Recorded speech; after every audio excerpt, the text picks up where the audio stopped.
If I had a crystal ball and I could look into this crystal ball and tell you guys exactly where your business opportunities lie looking forward, what is working in the future, what is not working in the future, things that we should totally eliminate, things that we should totally start doing in order to see your business grow and flourish. Imagine how amazing that would be. Guys, I don't have a crystal ball, but I do have the next best thing. We've recently just launched our opportunity analysis, and the entire premise of this exercise is to help you guys understand where the holes in your bucket currently lie. Why is that important? Because we don't want to start filling a bucket that's leaking. Guys, for a limited time only, I'm going to be offering this as a free giveaway. It's $350, but for you site shedders, you're going to get it for free. You need to head across to tradie.wiki/grow and enter the code SiteShed to get it for nothing. Off the back of it, book a time to have a chat and we'll see where it takes us. We're looking forward to helping you and seeing where your opportunities lie. Today's podcast has been proudly brought to you by Tradie Web Guys. Tradie Web Guys work with tradespeople only on their websites and marketing solutions to help them stand out from their competition. Everything from web design through to SEO, search engine marketing, content creation, you name it, guys. It is a customized solution for trade-based organizations and it's fantastic. Head across to tradiewebguys.com.au/apply, fill in the form and let's have a conversation. Giving tradies and contractors around the globe the tools to run a modern business. You're listening to Toolbox Talks from the Site Shed. Now here's your host, Matt Jones.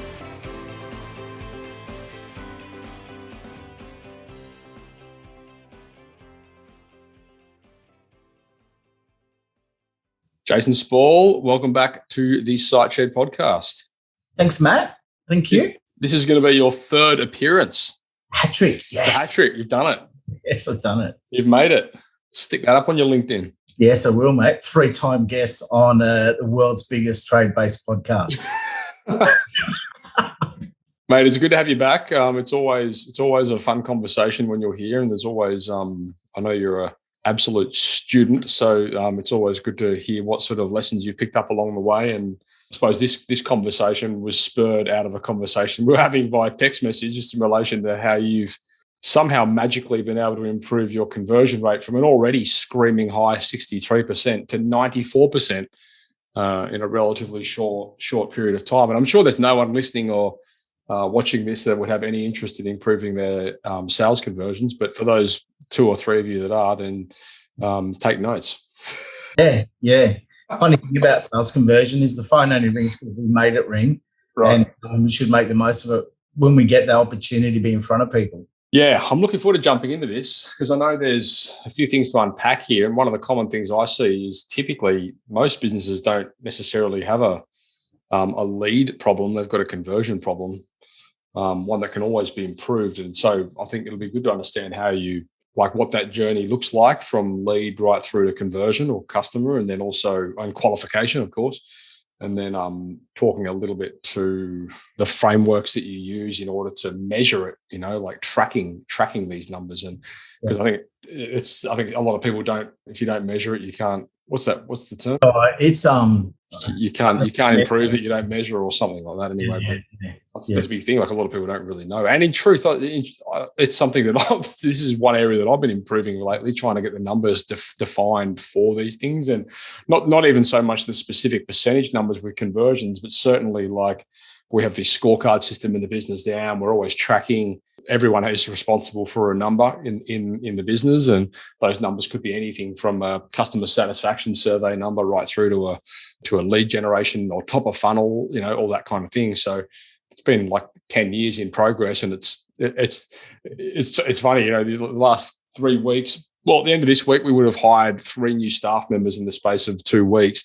And, these whole conversations around having people that understand with clarity what their numbers are so that, there's no misconceptions when they come into the job. Like, it's just taken me 10 years to figure this out. I'm a bit slower than most people, but, I think that's such an important thing. And I think what you're doing right here is testament to the fact that, if you apply some detail and you actually understand and you track and you can benchmark something like a sales conversion percentage it gives you the ability to improve it or see which way it's going anyway, right? So no one would build a house without a plan or an idea, because how would you know when to start and finish? And tracking conversion rates and building sales scripts that work, you can work if you keep doing the same things over and over again and slowly nut out the problems. You see that rate climb like I've just done. It's proof in the pudding, and it's one of those things like everything that we do, we need to see a result as tradesmen. I'm a roofer by trade. I'm now pretty much on the road now because our supervisor left. And when he did, I thought, you know what, we've got to find a way to get a proper sales process. Like everyone's got, oh yeah, we have an ad and people ring us, and then we go out and talk to them, and then we get the job, and bang, it's over. I did that for 20-something years. But there's more to it. Sales training, sales skills are just as important as trade skills, because every single time your phone rang, you made it ring somehow, whether you paid for advertising or was word of mouth. You really need to make sure that you maximise that opportunity so that when you go out to see people, you can do less and get more work. And I don't know who doesn't want that. Yeah, and I think that's a big thing. Like, a lot of people have this misconception that more leads is the answer, but like in our experience and in our own business, we've gone the other way. We've decided we want less leads, but less of a better quality lead. So you're speaking to less people, but the ones you are speaking to are more qualified and they're better off being your customer, which is perhaps another conversation, or perhaps part of this conversation. I'm not quite sure. I think it can be part of this conversation. I think there's I read a lot of stuff and I listen to a lot of stuff, and one of the things that triggered me was someone said in a podcast, how are you listening to your customers? If you're listening to what they say, you might be able to pre-qualify them on the phone. Yeah. Ask them the right questions so you don't have to waste your time. You may not be able to help them. Just because they've rung you doesn't mean that you have to drive out there and see. If you don't know, if you think, ask them this, and this, when are they ready? Just some simple questions, you might be able to exclude people and save yourself the time. So, and sure. I think Matt's right. It's about better leads, not more leads. So perhaps before we get started, just tell us a little bit about what you do now with the asbestos business. You're no longer a roofer, obviously. You've got an asbestos removal company. And for any of you guys that want to go check out any of Jason's previous podcasts, just type Jason into deciphered.com and his podcast will come up. There's been a couple. One of them was I think it was a story about, actually, I think we've done a couple more coming to think of it, because we did one on mental health, didn't we? Which was speaking about your brother. Yeah, Liz, my brother. And that's right. Then we did about 0 to $1 million in 4 years. Then we did a from A to B with you. So you might have been on a couple of, maybe let's find the other ones. Anyway, go type Jason in if you want to hear more about him. I don't get any checks. The checks aren't coming. Mine either. Fair enough. So you want me to go just a quick rundown? Yeah, well, let us know what you do now, basically. Yep. What's the business? Okay, so about 7 years ago, fell out of love with roofing, and I needed to go we needed to keep working. We'd done a lot of work for the Queensland floods with asbestos removal, and fellas made us feel really good. We were part of something. So when I decided I wasn't going to roof anymore, that's what we went to the asbestos, because you really need a why, and this is part of this conversation. You really have to be knowing why you're doing something and have a true north of why you're doing it. So we started the asbestos removal business. Obviously, at the start, I was on the tools, but, I made myself 3 promises. One, I was going to build the best in the business of building asbestos removal business. Number 2, it wasn't here to remove asbestos. And number 3, that we would always make sure that we looked after people. If we couldn't do it safely, we couldn't do it. And those things are really important because it needs to get you through the good times and the bad times. Mm-hmm. So from that, we've got a couple of guys, got a couple of more guys. And as it stands today, we've got 14 people in the business. I've spent the last 2 years basically in the office working on the business. And it's that's a journey in itself, from going, what do I do now, to hang on, I'm working 12-hour days sitting in a chair. And it happens fast. But, we've done all the systems, we've built all the stuff, and now the business runs really well. But the sales thing just wasn't, it was like, every business owner's probably could be the best, could be the worst to be in the sales front role. What I used to do is we promoted labourers, or we found guys that had experience on the tools to do the sales. So Had a chat with Theo Veritakis, who runs the biggest painting company in Australia. And I asked him the question, mate, should we keep doing this? He goes, stop now. Get salespeople, train salespeople. And he went a bit deeper into it. So since then, I've just tried to figure out how the hell we're going to do it. So sort of looked around and checked around and asked around people and found some sales training that worked for me. And that's where we're today. So what's the goal of this? Is it to build us, like bring on sales techs and have them trained through process? Is it to remove yourself from doing it? Is it to grow? Do you want to grow the business further in terms of revenue, or like why are we doing this? We're doing this to build sales techs, because if you can build a repeatable sales system and train people in that sales role, look, let's not kid ourselves. Everyone leaves. Everyone leaves for their own reason. And if people are going to work for you, you should be making sure that from the day they start to the day they're finished, they've had some growth and experience. And why not build your own system that can increase the expertise of your business and the staff in it? And then when they leave, you've got this system in place that you can train the next person and the next person, so on and so forth. And maybe you can get 2 sales staff, maybe 3 sales staff, and your business can grow. It's just another part. Like, you've got your guys on the tools. Now you may have admin staff, and the sales people it's its own thing, and it's just as important. Yeah, I mean, that's basically systems in a nutshell, isn't it? They're there to create consistency. They're there to help you deliver consistent results across multiple team members, so that things come out at the same time every time. And the sales department, systems within a sales department is theoretically no different to systems within an accounting department. It's all designed for the same thing. And so I feel like having a sales system in place is, for whatever reason, one of the last things we tend to do. I've just now built ours out, and we're hiring. We've had I had an interview this morning with a potential salesperson. I've got 2 tomorrow with more salespeople. Like, we're starting to grow that side of the business. I don't know why it took so long, but I don't know. It's been an ongoing work in progress, and I'm a big advocate of it's never finished. It's always a work in progress. But yeah, I mean, I agree. So let's dive into a bit of the system, and let's dive into, I suppose, how it's come into fruition through what you've learned through these various programs, and what you've been able to design, and how you've taken that and customized it to suit coastal asbestos removal, so on and so forth. Yeah. So I guess the first thing is you have to understand your customers. You have to understand what their pain points are and why you're there. Like, if someone rings you up, say, like, for example, for us, everyone expects us to do a good job. Everybody expects us to be safe. Everybody has that expectation. But different customer segments have different needs. Like, we work for real estates. They pretty much want clear communication and then all the other stuff. Sure. And respectful. Builders are more focused on sticking on budget, sticking on time. And homeowners, the mother of the home, she really wants to make sure that we're safe, that her family is going to be safe, and we're going to respect their property. So that's the first sort of part of it, where you figure out who you're talking to.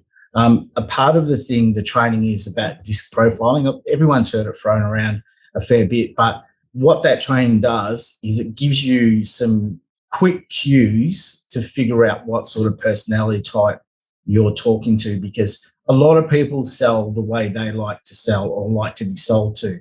But that's not right. You should be customer focused. You find out what sort of person they are, and each of the different character traits have a specific sort of language that's going to resonate with them better. Absolutely. And I've said it a million times before, for any of you guys out there that want to start somewhere with improving your business, I encourage you to read a book called Personality Plus by a lady called Florence Littauer. We'll put some links in the show notes to that. But that book changed my life. It really did. A colleague of mine introduced me to it, and at that point I understood why people think I'm such an asshole. But that's the whole point of it, right? Like, it helps you understand your strengths and weaknesses, which help you relate to other people's personality types and strengths and weaknesses. And people will go, don't throw me in a bucket. Trust me, you're one of a combination of 4 of these different personalities. Everyone is, deal with it. Yeah, and it's good. And so now all of a sudden we go from just rocking up, going through whatever was going through our head, to having, say, okay, I'm talking to Matt, I can feel him out. Okay, I know what sort of language patterns are going to resonate with Matt. Right. Zero in on that. we start talking those patterns, and then we can, and things like, that I didn't know that I thought I was doing right. It's, I don't know, there's this guy that always says you don't know what you don't know. Heard of him, Matt? Some wanker. But you really don't. So without the training, you're sort of going through the motions the way you always have. Like building rapport. I always thought, you hear everyone say, oh, if you see a picture of the kids or the family and pat the dog, I'm like, you're not there for that. Building rapport is talking to them about their job and their project and being interested in it, and finding out as much as you can to see if you can help them. And if you can't, you just, it's better to cut the conversation and say, look, I don't think I can help you today, but you should never get that position when you're there. Next after that, there's a few little tricks that people have to stall you and say, oh, but I've got to wait for my husband and all this kind of stuff. There's a few little tricks that you can do to sort of bring them around, to get a better response from them, because people aren't against you, they're for themselves, and they have defense mechanisms that they'll put up. So sales training can help you sort of get around those defense mechanisms, and really, because you really need to be able to find out if you can help this person or not. Once that's done. From my experience, sales is just about, and I read this in a book, and I can't remember which book it was, and it was a long time ago, but it makes a huge difference to us, and maybe to my detriment, I'm not sure, but we always look at sales as an opportunity to present customers with solutions to their problem. And whatever. And people get caught up with this whole thing. I'm not a salesperson. Well, if you sure, you don't have to be a salesperson, but as a trusted advisor, as a trusted representative of your trade or whatever it is, it's your responsibility to give people answers and give them options. And so sales essentially is about presenting options to people and helping them make the right decision. It's not about ramming the most expensive product down their throat. No, and even that, like, as Australians aren't as good at coming in and, you should always start with sell yourself, your product, and the company. Straight off the bat, hi, I'm Jason from Coastal Asbestos. We've done thousands of jobs over the year. One thing we found is that, not all jobs are the same. That little speech there was a massive turning point. There's so many language patterns in there that will cut through a lot of crap. Because also, too, you've got to be respectful of people's times. You can't just get in there and waffle off. So how do you manage that? Well, you just sort of bring them around. If they want to start talking about stuff, you just go, yeah, that's good, but hey, let's get back to the project. You still have to be respectful, and, you should know the personality type from the trainer who you got. So you try and, you're their guest. You're the guest in their house, aren't you? Sure. So behave like one. I mean, I suppose, yeah, and that does take a lot of personality and people training, because very often you just get people that want to let you in their house because they're lonely or there's someone to talk to, and so you've got to skate the fine line there between getting the work done and not brushing them off in a rude manner. But I mean, I suppose the point being, like understanding those personality types and being able to read those people and sort of being respectful and being able to respond in a way that's going to relate to them can be the difference. Yeah, and being prepared, being prepared for the curveballs that they're going to throw you, and being on top of that by having some spiels ready for when you get, the conversation gets to a certain point. And that just, once you start doing it, I just got right into it. I couldn't believe how much was in it and how much we could improve. It's, I don't know, I've been really impressed. It's taken me 6 months to work it out and go through it. But what's important too is you can't just do this stuff and then forget it. I like to take notes and like curate what I've done and build it into a sales training system. And then I write like a trainer's manual and a learner's guide as well, so that I've got it down, because as you go through the business, you have different focuses. Sure. Time. A lot of people have problems with actually realizing that. I think clarity is one of the most important skills I've learned in the last 2 years. You really got to be focused and clear out everything if you're going to learn and develop process. You can't do them on the fly. So let's start at the top here. How did you decipher your closing rate back in 6 months ago of 64%? Well, we use ServiceMate. Right. it's all in there. So, so you constantly watch it, and that's the best thing. If you've got any sort of job management software, it should have a close rate there. Sure. So, like at a glance, like I suppose one thing that jumped out to me was, well, if you were servicing, say, I don't know, 100 clients, or you had 100 leads or whatever in a month, you were closing 63 of them, but they weren't as qualified as they could have been. And so if you've then gone through, added some steps to the qualification process, you might have reduced the number of leads down to 80, which has then increased the conversion to 94. Is that accurate, or am I like tripping here? Like, have the leads gone up as well as the conversion rate, or have the lead volume gone down through the qualification process, but the quality of the lead gone up, which results in a higher sales score? I think the quality of the lead starts with your marketing and the marketing collateral that you put out there. I've posted constantly on socials. We've got about 100 something videos on our YouTube channel because people are checking you out. Sure. And if you give them enough opportunities to sort of like, know and trust you before they've even met you, people are going to feel more comfortable with you. So when you get there, so to answer your question, one of our big numbers, I like to work from a dashboard, and this is where watching the closing rate has come from. One of our biggest numbers that I like to track is the phone calls into the business, and that's steadily increased. So we've had more inquiries come in, and we've been able to grow, with it. So, but I think we're getting better quality leads too, because it seems, I don't know, I've never seen an eagerness in people's faces as I go through the motions and my scripts. They're like almost to, oh, can you just tell me what it is now? Sure. I think one of the biggest things that I've done is I've always been, got to send the quote, got to send the email through. And I'll just switch that to working on presenting the price there. And it's been huge for me in person.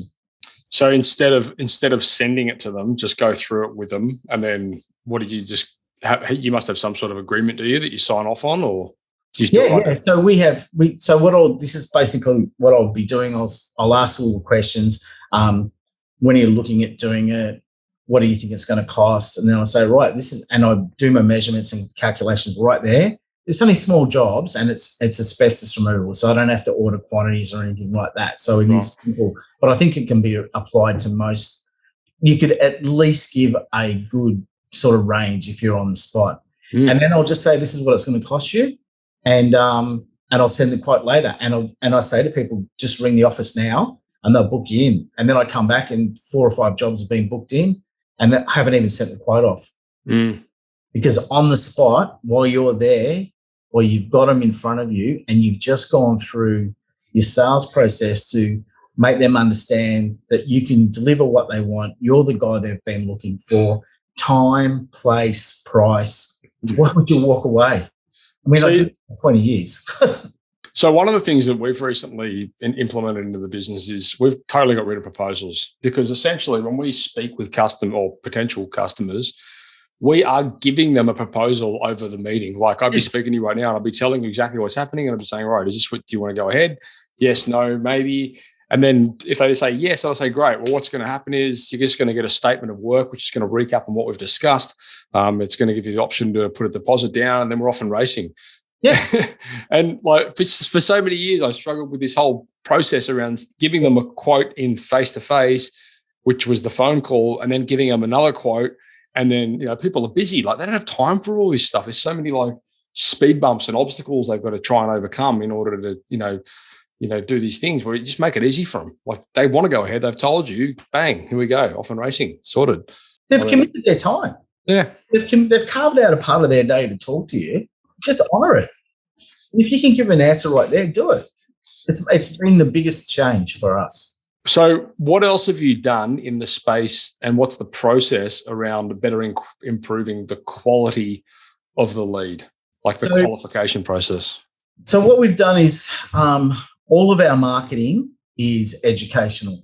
So what we've done is, so if we've got radio ads, we've got bus ads, we do AdWords, all the stuff that everybody else does. But there's no selling. You can't sell asbestos. You can't have mad sales, all this kind of thing. It doesn't work. So if we educate the people out there that asbestos is dangerous, it could be in your house if it was built before 1990.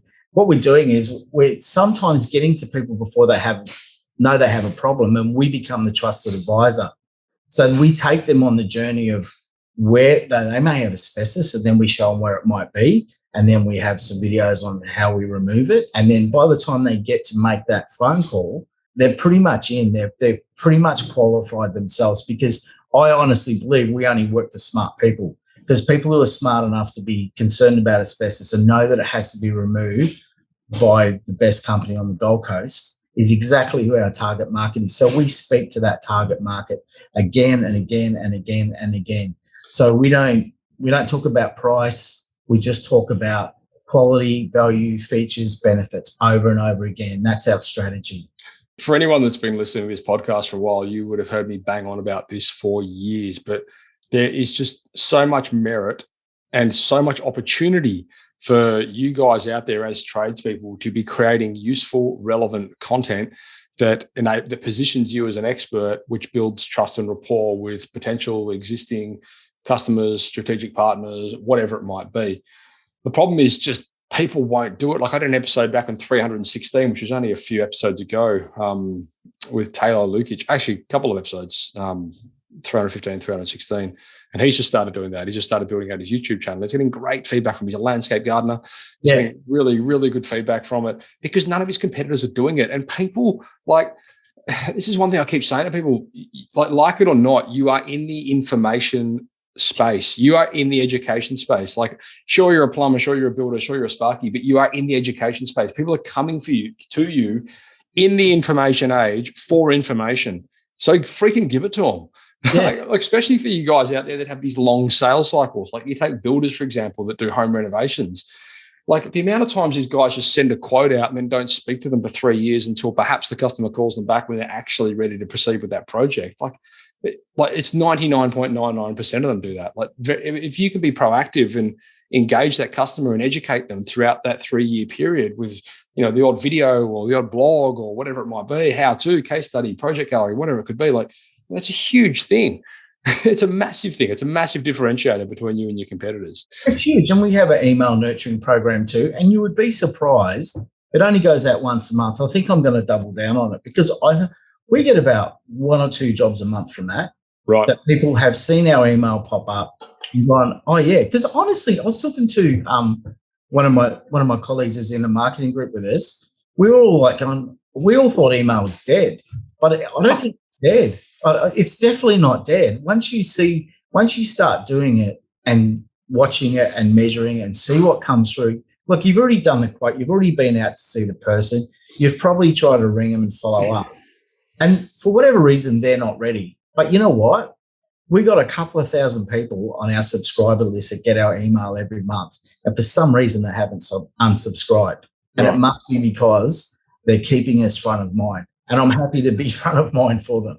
That's right. And we set loads of businesses up with like email automation software. And the main thing that we like to help them deploy into that piece of software is what we call our proposal follow-up sequence, where essentially, and we do it ourselves, it works so well. We'll send out our statement of work, and then we apply a trigger in the software, which sends them an automated sequence of communications over the course of a couple of weeks, and just touch points. Not one, at no stage in any of those emails are we trying to sell them anything or even drive them back to the proposal. It's just useful information to help to give them a little bit, move their level of awareness a little bit further up the scale to what it currently is in relation to the digital landscape.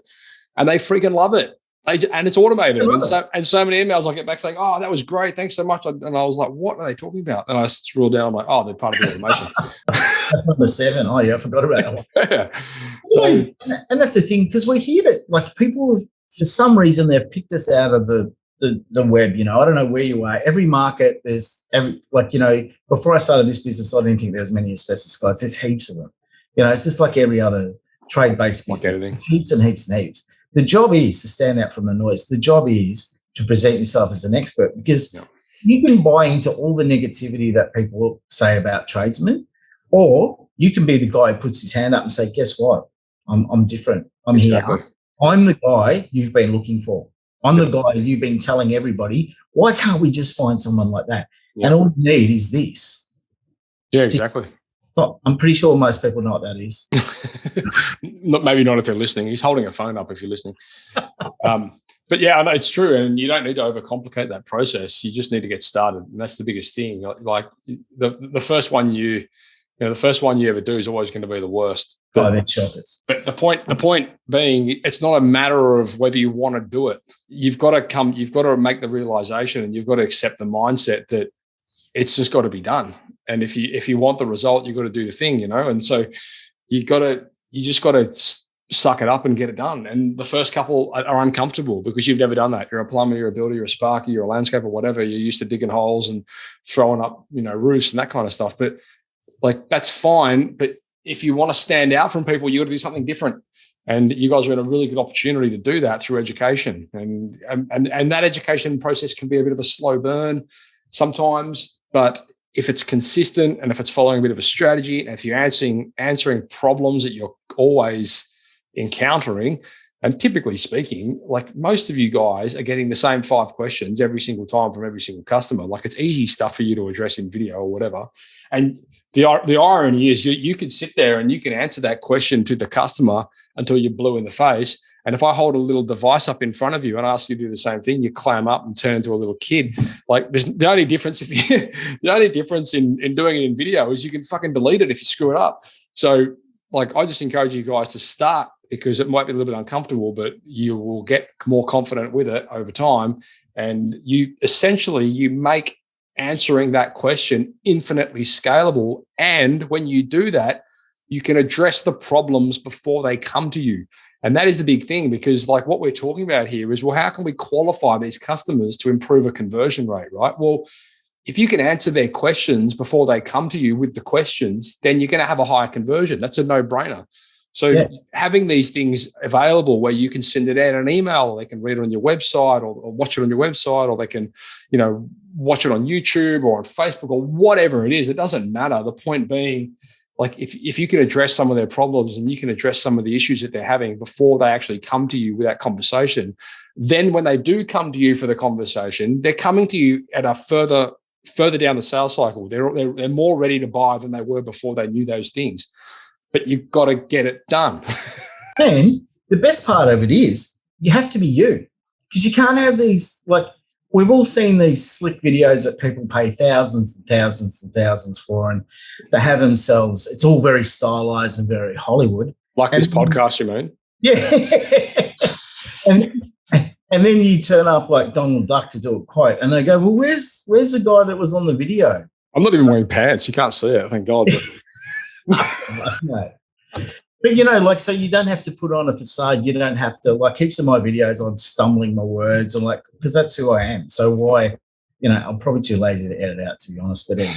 No, you know what? And we've tested this, and there's science behind it. Don't ask me to quote the source, because as we all know, 80% of statistics are made up. But the reality is the less polished productions relate better to people. So, if you've got this highly polished, Hollywood presented, sort of video tutorial, it's not as easy to relate to for people as just someone who's like, talking as a person, into a device. I mean, the one thing I will say for you guys that do want to do it is at some point you want to invest in, like, the most important things when you are going to do this, and we're totally off topic here, but whatever, is make sure the sound's right. Yeah. Make sure the lighting's right. And so you want to make sure your sound is good, which might involve buying an $80 lapel mic, and you want to make sure the lighting is good, which might involve you using a little bit of common sense. So, don't film yourself if the sun's behind you, turn around so the sun's in your face so they can see you, that kind of thing, like common sense stuff. But anyway, the point being, these are things you learn as you go, by the way. You record a video and you go, that sounds shit. What am I going to do about it? I might get a mic. Cool. Easy. $80 done. Oh, but I can't see myself in that. It's all black and shadowing. Okay. Maybe in the next one, I'll turn the lights on. Like, these are things you learn as you get going, but you got to get going. Yeah. And you've got to do it. I mean, because no one's going to do it for you unless you've got the budget, and you can pay some guy thousands and thousands of dollars, and he's probably not going to tell you any of the secrets. He'll say, just do move here, move there, but he's not going to tell you why. We started, I used to just have a blank wall behind me, and I got a media wall, and I reckon it's the best investment I've ever made, because no matter what I'm talking about, it's just this big wall behind me that's got my brand all over it. I don't have it in my office. It's downstairs where I do the video because the sound's better. It's work our way up here. But, to get back on track, basically we needed to build a repeatable, measurable sales process. The only way to do that was to get some sales training. So we sort of looked around, asked, auditioned a few sales trainers, found someone that resonated with us, and then probably most importantly, started doing it and learning it. And as I was learning from them, I sort of branched off and got some advice from other experts in the trade, which was just reading books and listening to podcasts. And then I document my process and then work it, and then practice. Like everything, you can't just do it once and then think you're going to remember it. Yeah, it's a real discipline. It's a massive discipline. And if you can do it yourself as a business owner, and you can teach it for yourself, teach other staff, then you can expect results, because that's what it's all about. You can expect results. Do you think, like this sales process that we're talking about here, I had a conversation with a client only yesterday about this, and we're going to do a session and we're going to actually record some of these things, because he's a sparky on the Northern Beaches. He walks in properties all the time, doesn't have any sort of checklist, doesn't have any sort of, doesn't do any property audits, electrical audits or anything like that. He's just missing so many opportunities there. But anyway, the point being that, like, your process that you've refined, is it a combination of checklists, scripts, so on and so forth? Like, what is it? What is the system? Okay. So, and can I have it? You can have it so it's in pieces, right? So it starts, I have a 12-point checklist on how to turn up to a job. Sure. Where to park the car, how to approach the front door, right, how to greet the customer, what our elevator pitch is when you come to the door, where to walk, how to go. So what are we going to do? Where are we going to do it? Why are we going to do it? And then we go through the whole thing of sorting out how that's going to work on the day. So then we've asked all the questions, we've sort of qualified them. We've asked all the questions about their job, which is building rapport and talking to them about the project. Once we get that information, we can decide whether we can help them or not. So this is you going up to the site, and then so this is before they're a client. This is about, okay, they've called, you got to go out there, you've got to do your site inspection because it's asbestos and you can't obviously. Yeah. Okay. Yeah. So we go to every job. Yeah. And that's part of the qualifying process too, because if someone won't give us their details, if someone won't book us to come over, we don't give prices over the phone. Sure. Because everyone remembers the guy they like the most and the guy that was the cheapest, and then often not the same guy. So we get ourselves out of that track. Once we start talking to the people, we ask them a few questions about timing and budget, and try to get to them to a point where they're pretty much sold. Once we realise that we can sell them on the spot, that's when we start talking about price and time and booking. Once we've got them booked in, then we send them over the written proposal with the terms of trade. They've got to accept them, and then we book in the job. The job gets done. Then we usually ask for a Google review, which is a whole other game. And then they go into our customer nurturing funnels, because they might forget about us in 6 years, a year down the track, but they'll remember they had some asbestos done, but they may not remember who by. And that's why that nurturing funnel is important. And we send them handwritten thank you cards. So sort of end to end, that exploratory part of it and the strict language patterns is what really makes a difference, because anything that's targeted and calibrated will give you results that you can measure and improve on.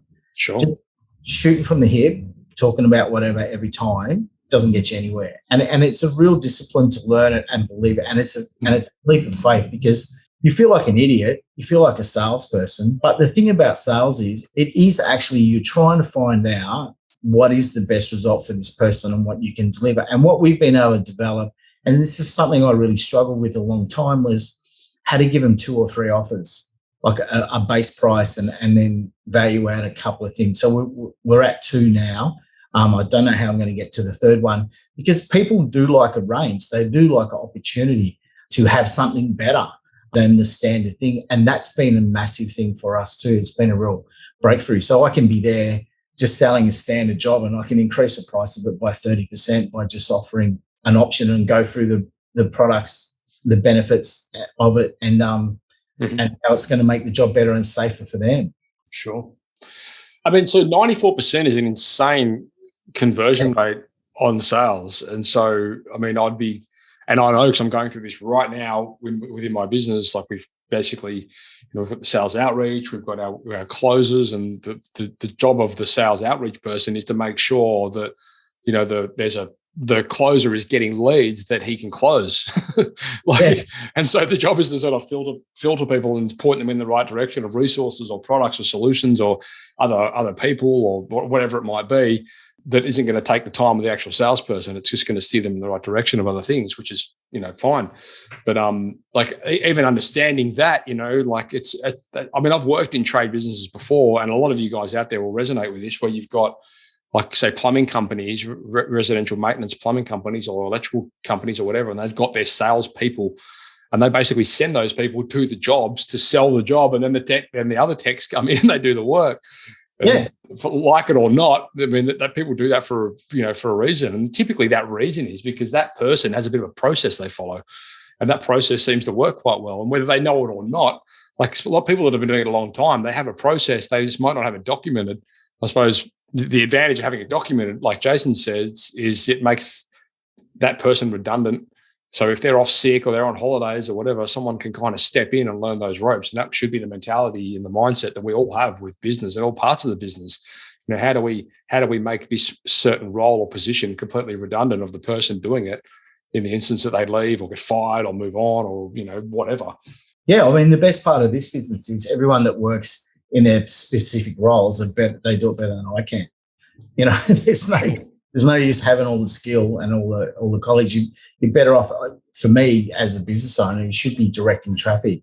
And king of culture, that's my thing. I keep everybody happy, making sure everyone's got what they want, making sure all the boys, being energetic, all that kind of stuff. Sure. Really important.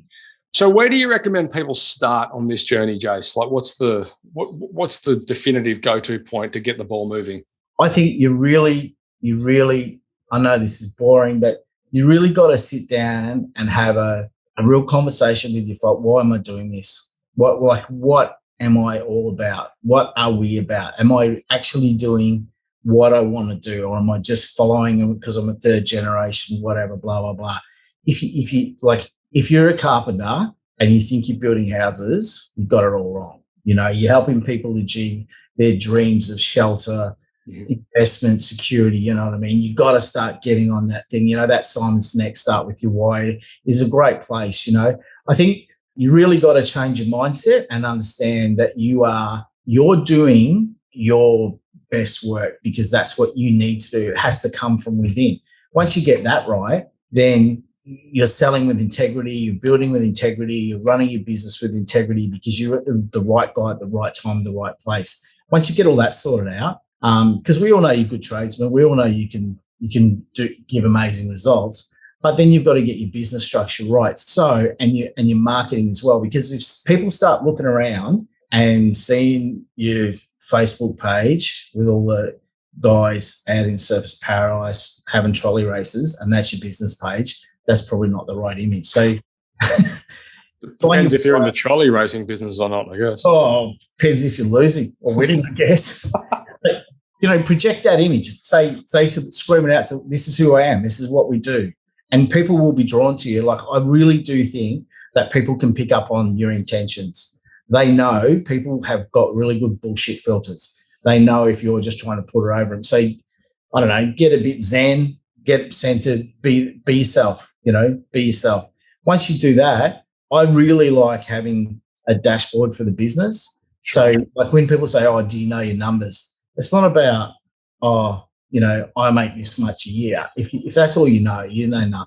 Well, the problem with that is, and this is really common, like that is after the fact. Like knowing what the money that you've generated per month, knowing what that number is important, but that doesn't help you improve it. What helps you improve it is the number of leads you've got, or how qualified the leads are that you're getting, or, like there's numbers that drive turnover. And people get so caught up with turnover. It's not about turnover. It's about the numbers that drive the turnover.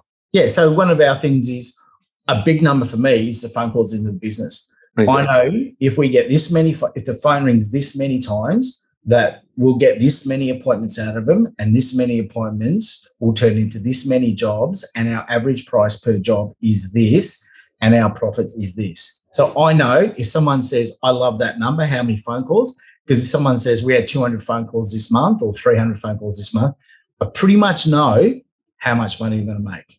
Sure. I mean, and on the other side of that is, you want to make sure that you're, in an ideal world, like we said earlier in the conversation, it's not always about the volume either. It's about quality. Like if you've got 200 calls coming in a month, that's great. But if you can improve your conversion on that, which might reduce the amount of calls you're getting, then that's an even better result. Oh, massively. And it gives you, these numbers give you an idea, a look into the future as well, because you can start to see trends. You can see trends in your business and you can follow them and you go, hang on, we're going to, based on what we're doing at the moment, the volumes, we're going to need to get this many people here. So we're ahead of the curve. One of our problems is we can get guys. I know how to get guys. We can advertise. Our recruiting's really good. But we've always got to make sure we have enough experienced guys to team up with the inexperienced guys. And that's probably slows us down more than anything else. So I can see by the trends of calls where we're headed and how many guys we need to start bringing in. And the guys that we've got, because I've developed a training program as well, where we need to start leveling guys up. These guys need to learn these skills because in X amount of time, they'll be a team leader or they'll have to do, we're going to expect more out of them. Yeah, this is a completely different conversation, but I love this because this is really talking to like offering people a career path instead of a job and showing them where they can progress within the business using the organizational chart and things we've spoken about on the show before. But I love that whole mindset is so powerful and super powerful in the recruitment stage. Oh, it's massive. And, if you don't have, one of my favorite sayings, if you don't have sales coming in the door, you don't get to have expensive ideas. And what expensive ideas is you'll be able to reinvest your time, effort and money into other things other than, for us, removing asbestos. So I can spend time to go off and learn and perfect a sales system or a training system or some leadership stuff because my time, I don't have to be on the coalface because there's money coming in. So we can improve everybody's life, our customers, our staff, everybody around us because we're growing and everybody's growing with us. And that alone, like in that realization, and for you guys that haven't, if that penny hasn't dropped yet, like understand that your role and your responsibility for both yourself and your business very often is to be that visionary. It's to be the one that can drive that growth. And if you're stuck in the job doing something that is preventing you from doing that, that's okay, but you've got to try and systemize yourself out of it. And you've got to try and find people that can come in and replace you to do that thing so you can focus on those bigger picture things, because otherwise you're always going to do it. And that's always going to prevent you from what Jace just spoke about, those bigger picture things. And it's important because time moves so fast. Look what's happened the last 2 years.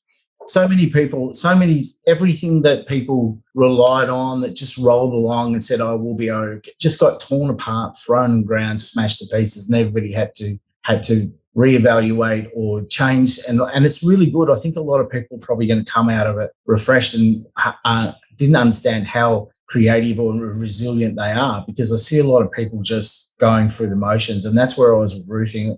It was literally sucking the life out of me. And this has given me a new lease on business life because it's just really good. There comes a time where every old tradie has to hand over the baton to the next the young Turks coming through. But you shouldn't have to lose your business or your livelihood because you want to employ people and keep doing your trade. You still have value to your customers and you can really, we see ourselves as being able to give opportunities to the people that work here so that they can grow and be better when they leave. And, so it's not always about getting staff and trying to make about as much money out of them. We get more out of our people by giving them than trying to get them to give us, if that makes any sense. Yeah, sure. No, it does, totally.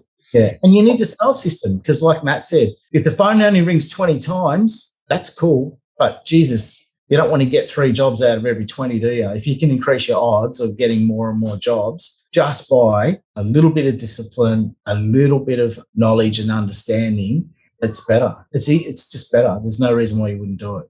Yeah, mate, this is great. So what's next on the optimization train for coastal asbestos removal? The thing is, what I do is, while I'm on one thing, I just try and block out everything else. Sure. I like to try and stay focused because it's easy to get shiny sort of things. But I really see the value in our staff more than ever. And I'm right into trying to figure out the ways to make their life better, because let's face it, asbestos removal isn't as glamorous as you think it is. I have to give them greater opportunities so that they're fully engaged, because if they are, they're going to do a better job and they're going to be happier and everybody wins. So maybe after this, I might go on a tangent of culture and, I don't know, helping people in the business a bit more. I mean, you can't.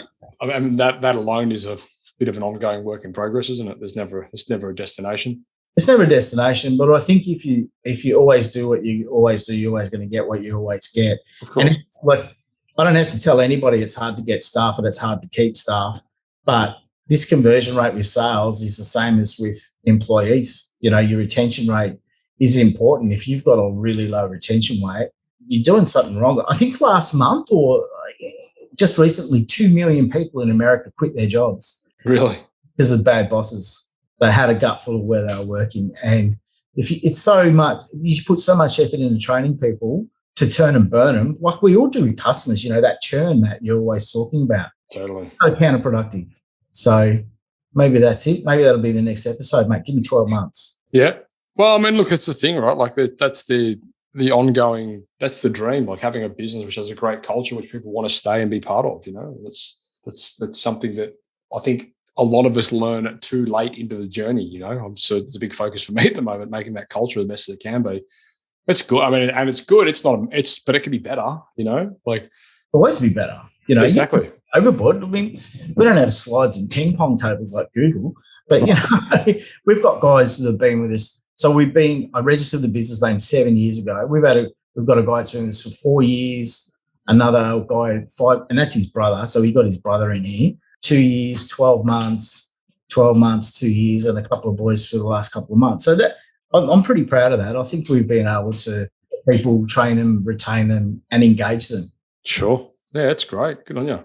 All right, mate. Well, thanks very much for sharing. It's been super, super helpful. And I'll just say to you guys out there, if this is resonated with you at all, or if it's something that you would like to focus on improving, the starting point is understanding where you're at. Like, get the benchmark down so you know what that looks like. And then once you've got that benchmark down, you can set to improve it. And it's that old Arnold Schwarzenegger thing, you know, the 1% rule. Try and improve everything you do by 1% around everything really, you know, like, and it makes it easy to tweak little things and improve little parts of the process bit by bit, which has a huge compounding effect, you know, when it all comes together. So I always encourage you guys to get started, but understand first of all, you know, what is this benchmark? Where are we at currently? And how can we improve from it? As Jason said, there's loads of books you can get hold of that talk about these sort of things. There's loads of awesome coaches around. There's, you know, programs you can join. There's podcasts you can listen to. There's all this kind of stuff. You've just got to get out there and get after it, you know. You've got to engage and then implement. Yeah, exactly. Yeah. If you don't implement it. Yeah. All right, mate. Well, thank you so much. Look forward to the next adventure. Yes. No doubt this won't be the last. No worries. For you listeners and viewers out there, if you want to have if you've got any insights into this site, into sales conversions and how to best improve it, head across to the Facebook group, have the conversation there. Chase is in there and always piping up. So it would be great to start some good conversations in there on sales. Otherwise, that's a wrap. Thanks, Chase. Thanks, mate. Thank you for listening to another episode of Toolbox Talks. If you're liking what you hear, then you can head across to thesiteshed.com where you can join our community by signing up to our Toolbox Talks. You'll get sent a weekly notification, which is basically a highlight of everything that we've spoken about during that week, along with any other industry news that may be relevant or specific to the trades. If you're enjoying the show, you can head across to iTunes, Stitcher, or SoundCloud, where you can leave us a review. That would be fantastic, and all the reviews get read out in the show. Likewise, if you have any friends or colleagues that you think would benefit from the show and the episodes that we create, then please go ahead and share it with them.